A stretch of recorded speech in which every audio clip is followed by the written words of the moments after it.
BRS ప్రభుత్వం 24 గంటల current ఇచ్చి ఉంటే సబ్స్టేషన్లో లాగ్ బుక్స్ ఎందుకు దాచారని అన్నారు మంత్రి పొంగులేటి శ్రీనివాసరెడ్డి. భద్రాద్రి కొత్తగూడెం జిల్లా దమ్మపేటలోని మల్లారంలో జరిగిన నియోజకవర్గ స్థాయి బూత్ లెవెల్ ముఖ్య నాయకుల సమావేశానికి పొంగులేటి హాజరయ్యారు.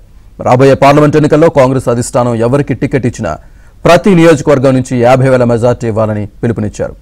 కేసీఆర్ హయాంలో కరెంటును 3 రెట్లు అధిక ధరలకు కొన్నారని, కాళేశ్వరం ప్రాజెక్టు పాపం ముమ్మాటికి కేసీఆర్ దేనిని విమర్శించారు. దానికి రాష్ట్రాన్ని కల్వకుంట్ల కుటుంబం అప్పుల కుప్పగా మార్చిందని అన్నారు. ఎన్నికల్లో ఇచ్చిన హామీలు ప్రతి ఇంటికి చేరే వరకు శ్రమిస్తామన్న పొంగులేటి పార్లమెంట్ ఎన్నికల్లో అశ్వరావుపేట నియోజకవర్గం నుంచి 50,000 మెజార్టీ ఇవ్వాలని, హస్తం గుర్తుకి ఓటేసి ఎంపీ అభ్యర్థిని అధిష్టానానికి గిఫ్ట్గా ఇద్దామని అన్నారు. రేపు పార్లమెంట్ ఎన్నికల్లో అభ్యర్థి ఎవరైనా మనందరం కష్టపడి 50,000 పై మెజార్టీతో ఈ నియోజకవర్గంలో రావాలి.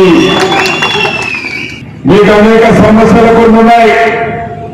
ప్రభుత్వం మంది రేపు గ్రామ సర్పంచ్ నుంచి ముఖ్యమంత్రి వరకు, ఇప్పుడు రేపు పార్లమెంట్ అయిన తర్వాత ఢిల్లీ వరకు ప్రధానమంత్రి వరకు అప్పుడు మనదే ప్రభుత్వం ఉంటుంది.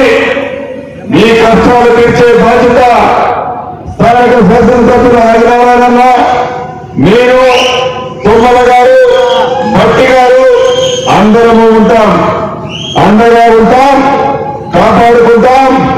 పార్టీని మన సొంత కుటుంబం లాగా మీరందరూ కష్టపడి పనిచేయాలని, చేస్తారు అని మనస్ఫూర్తిగా